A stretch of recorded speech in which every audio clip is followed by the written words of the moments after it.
Friends అందరికి ఎట్లున్నారు బాగున్నారా? మేమైతే చాలా బాగున్నాం ఫ్రెండ్స్. ఈరోజు అయితే చింత చిగురు ఎగ్ కర్రీ ఎలా చేయాలో చూద్దాం రండి. మరి నూనె అయితే పోసిన గిన్నెలో, ఇప్పుడైతే కూర మొత్తం ఎలా చేయాలో చూద్దాం. మరి ఆయిల్ అయితే హీట్ ఎక్కింది, ఉల్లిగడ్డ అయితే వేసిన, అయితే మంచిగా అయితే ఉడికింది. ఇప్పుడైతే ఎగ్లు అయితే వేద్దాం.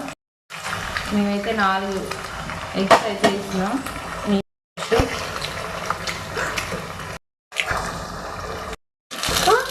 మినిట్స్ అయితే మూత అయితే పెట్టుకోవాలి చిన్న.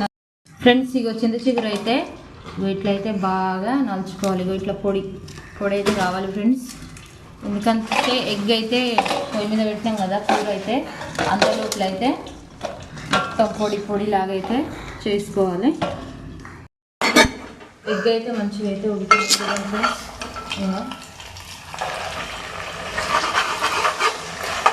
పసుపు అయితే వేస్తున్నా, కొంచెం ఉప్పు,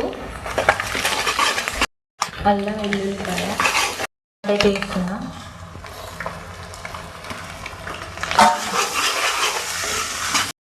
కారం అయితే వేస్తున్నా ఫ్రెండ్స్.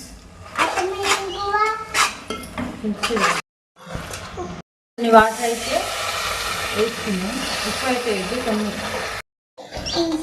అయితే వేస్తున్నా. ఎగ్ అయితే బాగా ఉడికింది, కారం ఉప్పు మసాలా అల్లం వెల్లిపాయ అంతా పట్టింది కదా.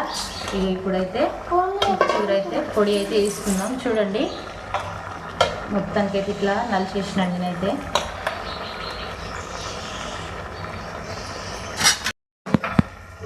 అమ్మటే ఉడికింది చూడండి, 5 నిమిషాలు కూడా కాలేదు అసలు. కొద్దిసేపు అయితే ఇలా కలర్ఫుల్ లేదు మమ్మీ, కెమెరా ప్రాబ్లం. కూర అయితే అయింది ఫ్రెండ్స్. ఒకసారి అయితే ట్రై చేయండి, చాలా బాగుంటుంది. మాకైతే చాలా ఇష్టం. మీలో ఎంతమందికి ఇష్టమో కామెంట్ చేయండి. బాయ్ మరి ఫ్రెండ్స్. మరి